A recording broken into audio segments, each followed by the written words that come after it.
for inviting me to this wonderful opportunity to share my thoughts, my fears, my angers, everything that come with COVID-19. So before I start, I'd like to introduce myself. I have my little book that I wrote, Weaving Our World, and I do a lot of different things using the information in it in different ways to teach the community, to teach students. So I do a lot of that now. I'll start with my Haida introduction. Stathkawas Hinu di Nan Kiagan. Stathkawas was my grandmother. Guskin Hinu di Chin Kiagan. Guskin was my grandfather. Nankwi Gegit Kianans di Au Kiagan. Nankwi Gegit Kianans was my mother. Ganaheg Hinu di Chad Kiagan. Ganaheg was my father. Hlinga Dagan, pronounce that right. Hlinga Dagan, he was Tlingit. Stathkawas Hinu Kakith Dikiang. Stathkawas is my Haida name. Della, Cheney Hinu Yatskat Aikith Dikiang. Della, Cheney is my English name, or Iron name they called it back then. God's Akas Gustu Dikpulagan. I am of the Ego family. Titskitnai Jana Sudi Ichen. I am a hummingbird woman. And my parents, I gotta learn how to put them in there with their English name. I think it would be like Mona Jackson Hinu Yatskat Aikith Dikyang is my mother. And Thomas Jackson Sr. Hinu Yatskat Aikith Dikyang was my father in English. Just learning a little bit about Tlingit introduction. I need to add more to it. I've learned more, but I can't remember all of it. So I'll read what I do have. Katsawa Yuchatdua Sauk. Katsawa is my Tlingit name. Yethna Chatsati. I am of the Raven family. Kajadi Ayachat. My family is of the freshwater marked Sakai salmon. Zakwedi Yadi Ayachat. I'm a child of a killer whale. Cakes Kwan Ayachat. I am from Cake, Alaska.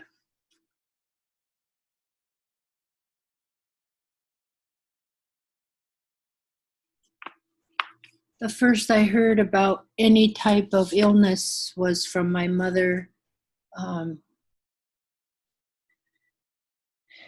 She went to boarding school in 1913. No, she was born in 1913 and went to boarding school in 1923. But she moved from Canada to Alaska in about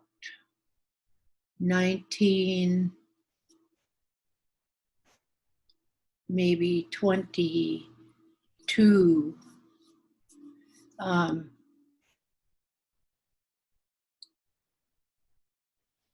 Her mother's first husband died,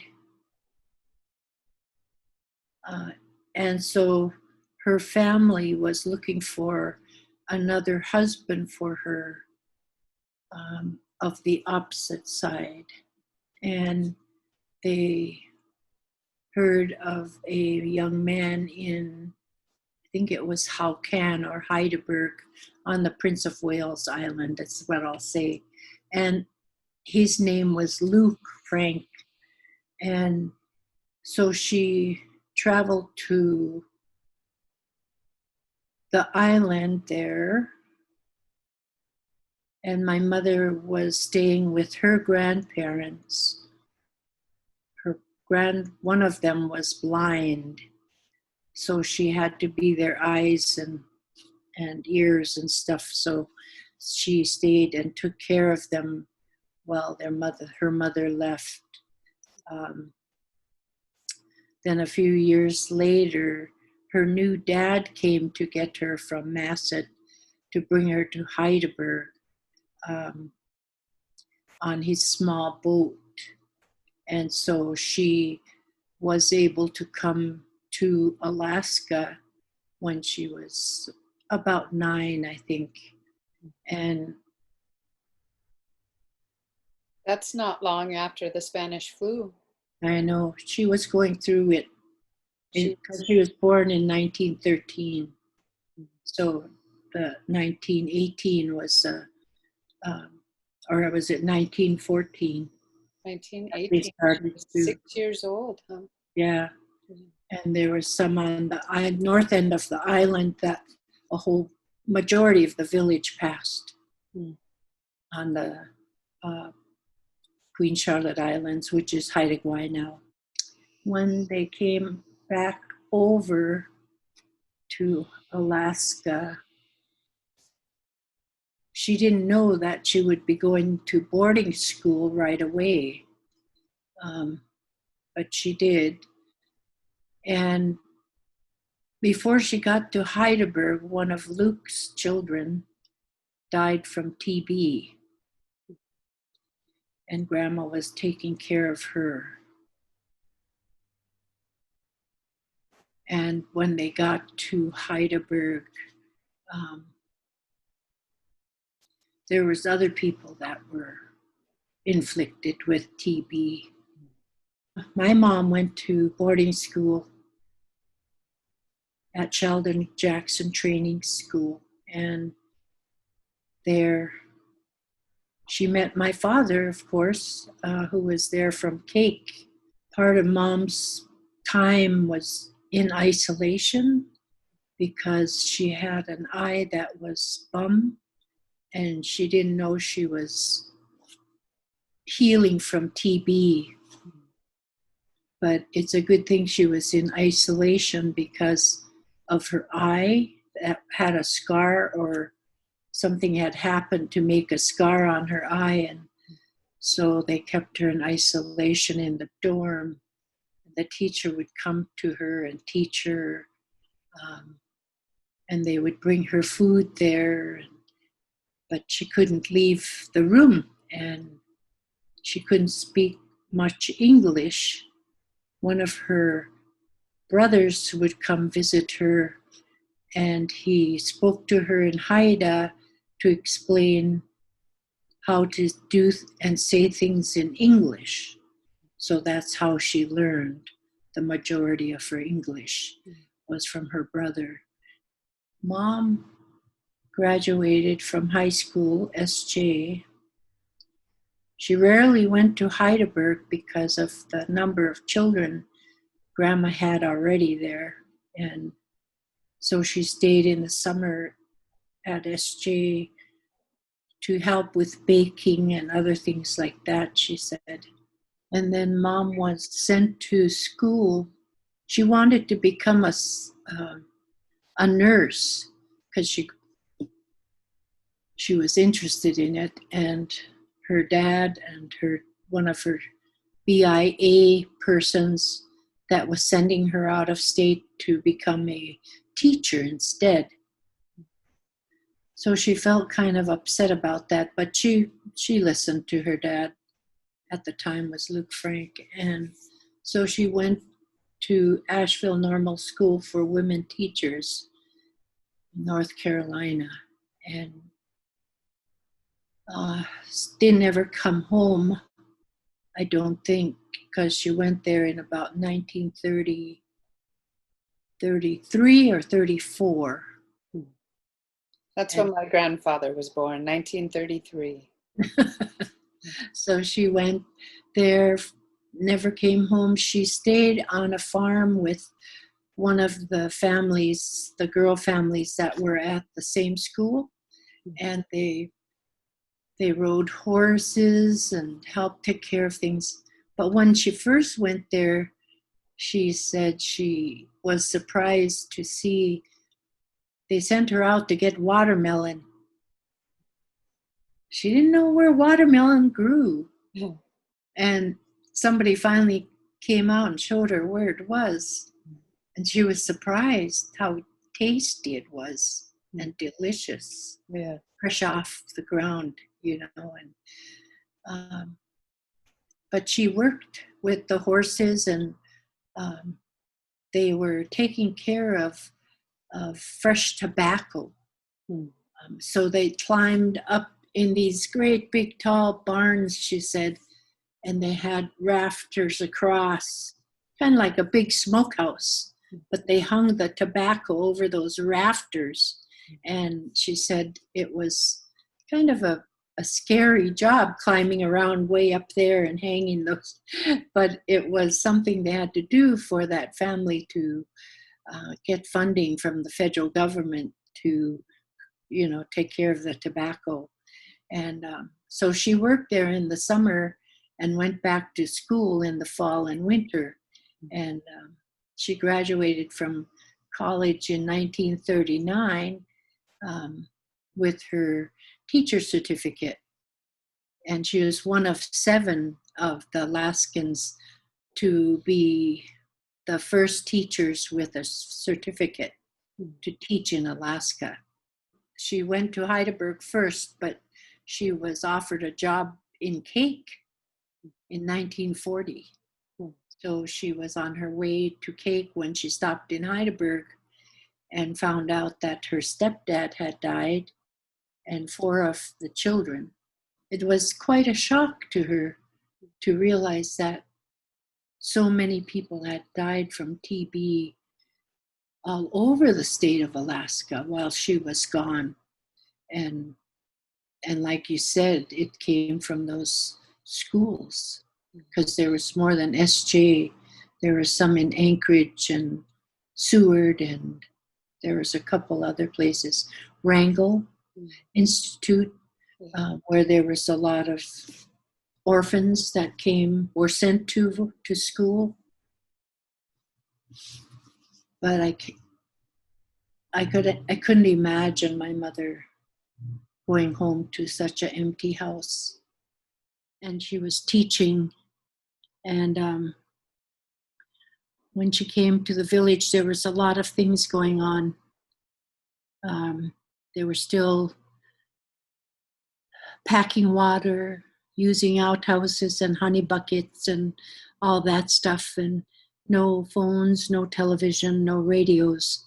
And so the church, which was a Presbyterian church, had a woman's society of women something that found out that if they washed their hands and clean dishes and some kind of cleaning solution, that it was less likely that people would get sick. So they went to different people's homes and helped clean up the houses. Oh, and taught people what and to do. taught people how to take care of themselves and their families by washing their hands, washing themselves, washing the dishes. I feel like we need that now. People who will teach people how to be safe now. Would I let them in my house? Probably not. No. Not That was what they had to do. They made sure that everybody knew they were coming through. They were going to help them get started on cleanliness and mindfulness of what was coming down on them, to learn about the diseases that they had to be mindful of and to take care of things. And then they had all those kinds of gatherings that they talked about things like that. Council meetings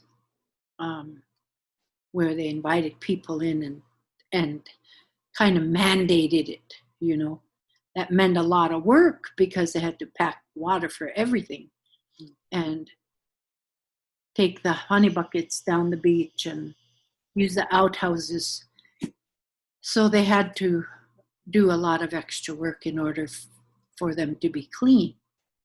And so that went on for a while, couple, 3 years or so.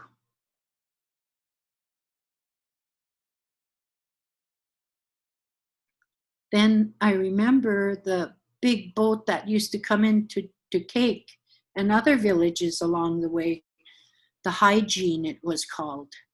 And on board there were doctors and dentists and x-ray machines and all the whole thing, like a hospital. Wow. And so they'd line all of us kids up.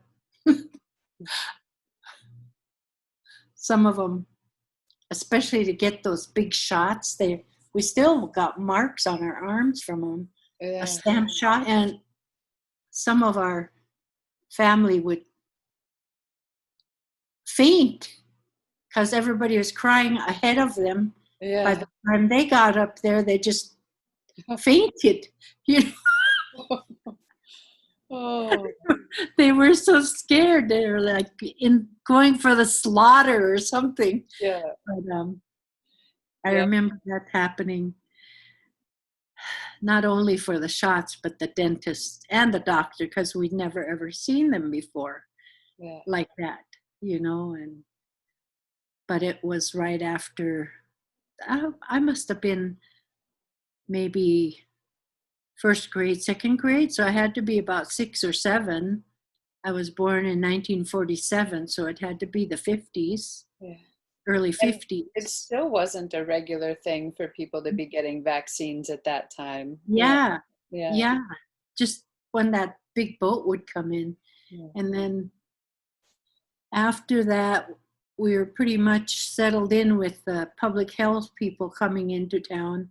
Sometimes they stayed overnight or for the week to keep everybody up on their immunizations and um, checking our eyes and stuff like that, you know. And it was right behind the grade school, so we always knew when something was coming because there'd be lights on in the building. Some kids would call in sick. They wouldn't go to school. Something was coming and they'd figure it out.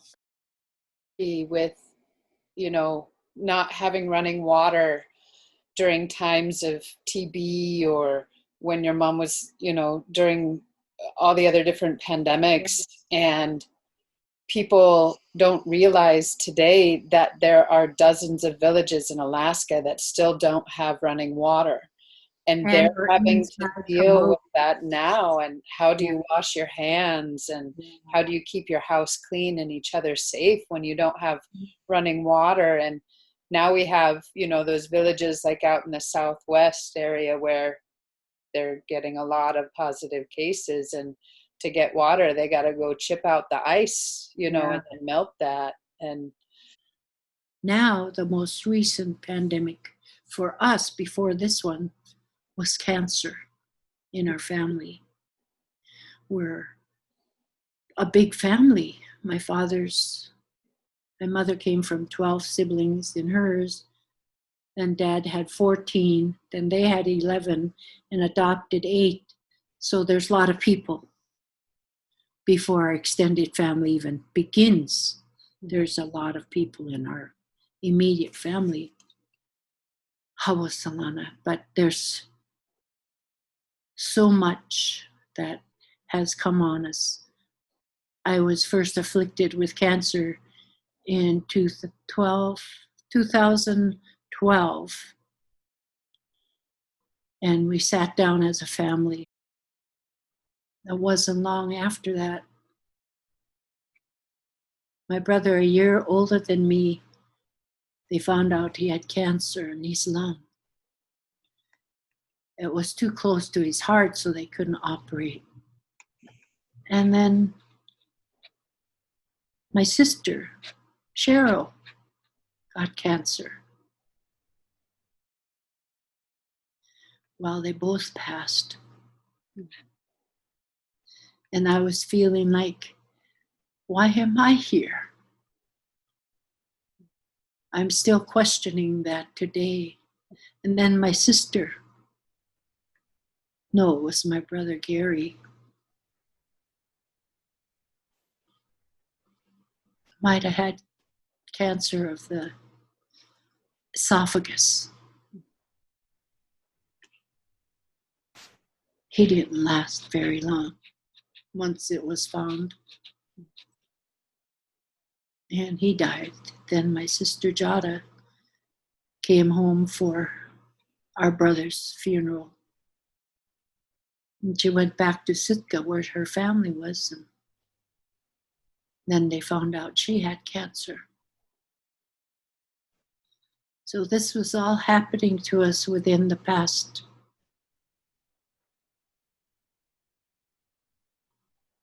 15 years. We lost 4 siblings, one right after the other with cancer. So when the pandemic came, I was still going through the procedures of chemotherapy. I finished it before my sister Cheryl or sister Jada passed. And then the pandemic came, and it was like we were still in this pot that was boiling. Everything was just in that place of, just going around and bubbling up and down, up and down. Once in a while we'd come up for air and then go back in again. And that's how it feels. Like you have no firm setting to put your feet on, no place to land so that you can be feeling some kind of safe, something safe to be in a place where you can settle down and accept things. We do have a lot of struggles in life as Native people, and I do feel that even though I would like to not have had or have the struggles that we do, I feel like it has made us much more resilient as a people maybe than some, being so. There are people who have never experienced a pandemic or maybe as many struggles and things. And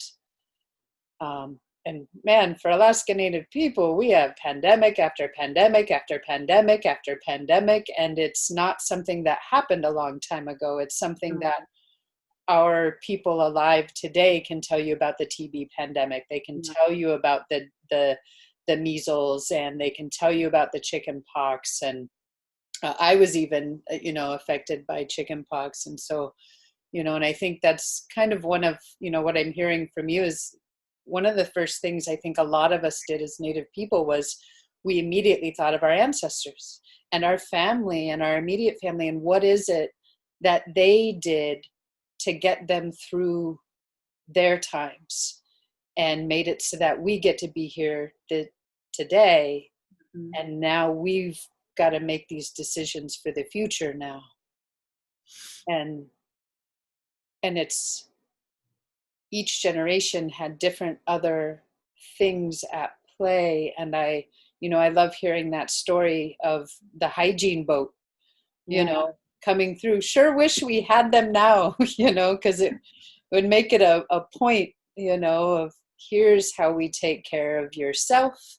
Here's how you take care of each other and your community. And what I'm hearing too is we were a little bit different than we are today. And then the technology, of course, we're being able to have this conversation over Zoom. And I hear the story of when your mom went all the way down there to the lower 48. She didn't know what was happening back home. She didn't get to know until she got to return home. And, today we get to know what's happening within seconds sometimes. Have so much more access to science, so much more access to knowledge, and better prevention materials and better protection materials. And yet we see ourselves repeating history, even with we have access to the history, as a nation, even to what people were going through at that time. And we see the repetition. Because everybody thinks it's not going to happen to me. Yeah. It's going to happen to them, not to Yeah. me. Yeah. And I think that always gets us in trouble, even if we do know our history. Yeah. And as a human being, it's natural to do that. Yeah. And it's just upsetting that when we have children and we're trying to teach our children and grandchildren, this is what will happen if you do this, but if you go this way, you'll have a better chance of, doing something right. But they don't hear. Yeah.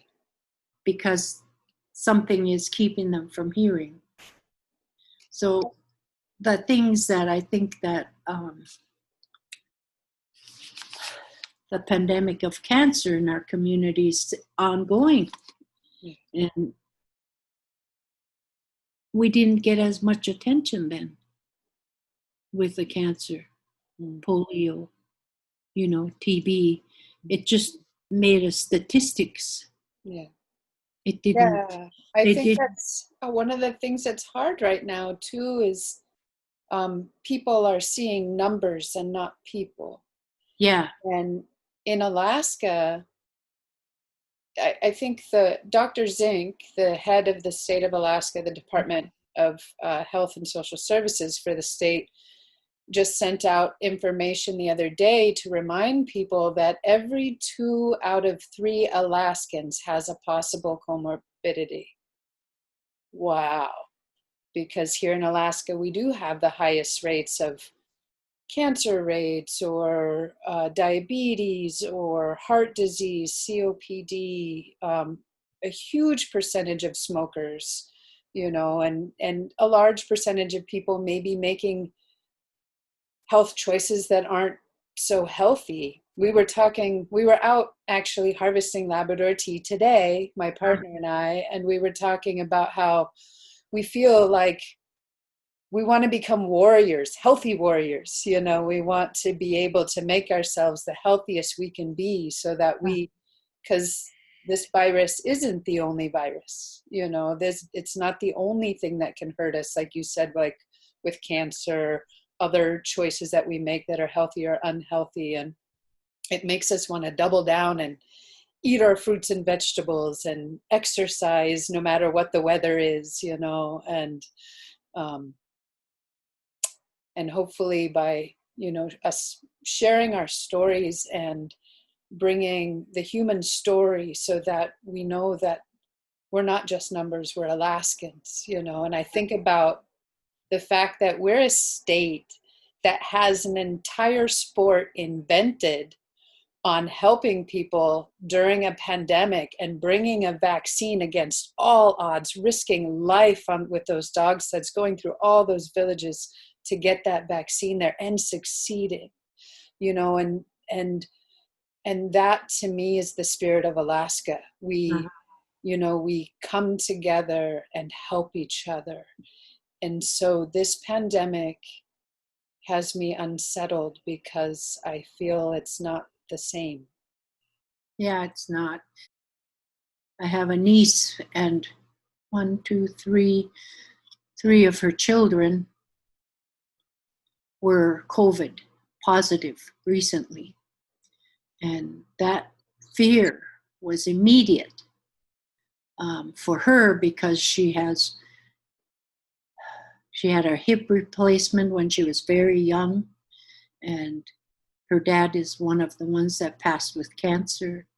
And so the fear for her was high. And then the grandchildren were positive, and that added double fear because they are so precious to us. Not saying that she isn't, but when it comes to grandchildren, it seems to be doubled when something happens to them. So it's just amazing to me that so many families that have been afflicted and have died without ceremony. Mm. You know how we are, and Yeah. that without ceremony is very I had difficult. just recently read the story of a family whose grandmother passed away. They all lived together in this house up north in one of the villages, and Mhm. there's no health clinic there, so it means the regional health center sent them 2 body bags with instructions on what to do. Mhm. And only the people in the house could take care of her and to take her out and to dig her grave and to place her in there in order to keep everyone else in the village protected from them, and how lonely that is. And we always, those are the things where our opposites or our other family come to help us during that Mhm. time. And they didn't have that. And so many people who won't be able to say goodbye properly. And we're how we're going to feel that for a long time. Yeah. Going to add to that PTSD that we This is just the more than beginning. likely live through Yeah. something like that. But when we're adding on top of it, it becomes even more. When I was going through my chemo, I was talking with counselors and talking about pain.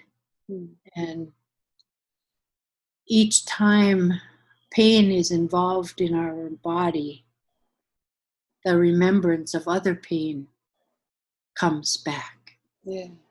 It's not going away. It comes back on with that other one. So they're like pain on pain on pain on pain. And how much more can we do for helping ourselves through that pain, that PTSD?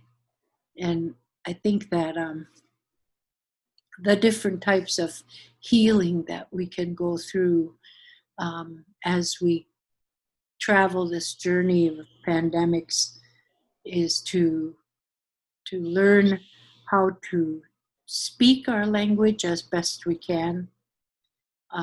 This would be a good time because we're all inside Mm.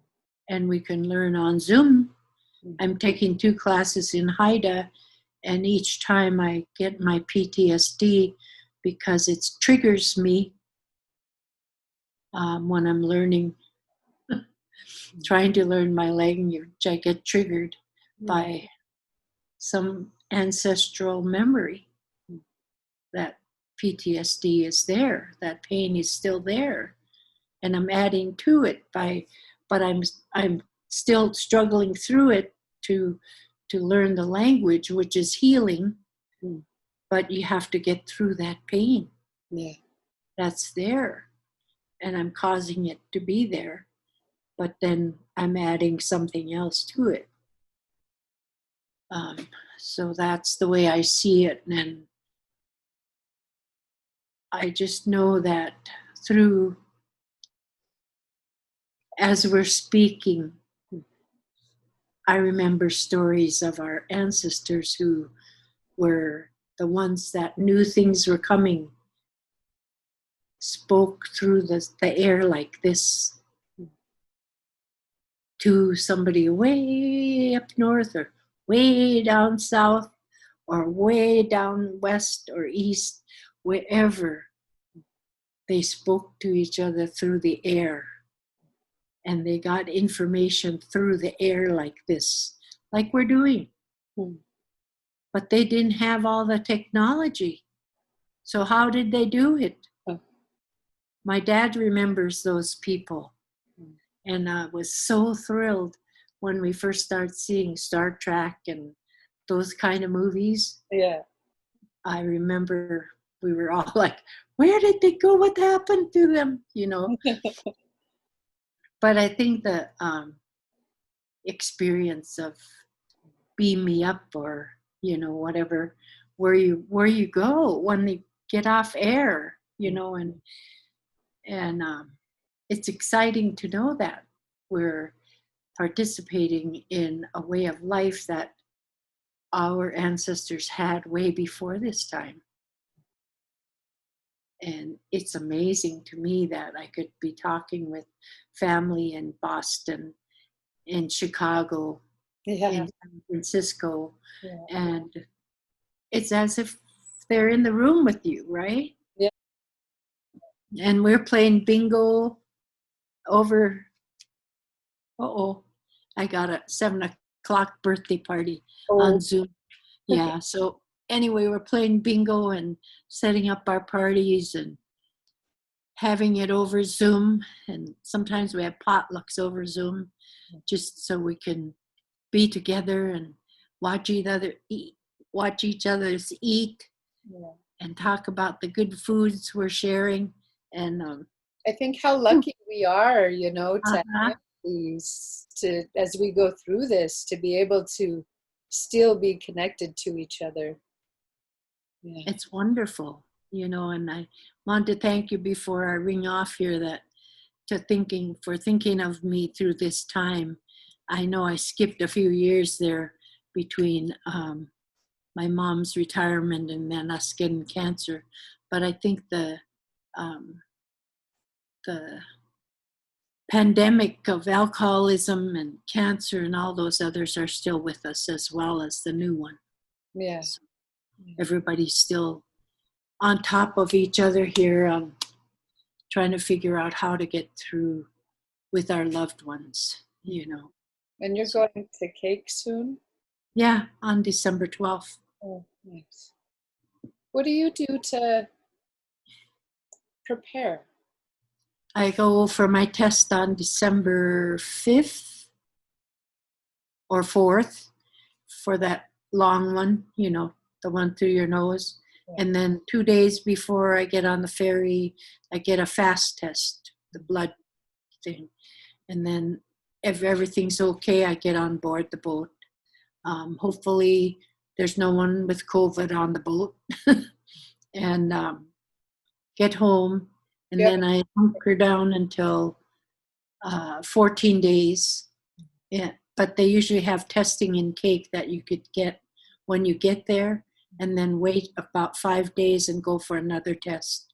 And then you're hunkering down for 14 days. Yeah. So it takes time to travel.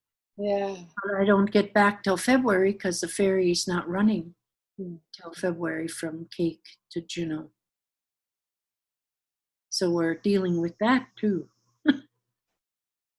But I'll take my Zoom. You're able to, it's nice that you're able to be able to plan it so that your 2 weeks comes out right at Christmas. Yeah, Yeah, that's great. At yeah, least the ferry worked for you in that direction. I know.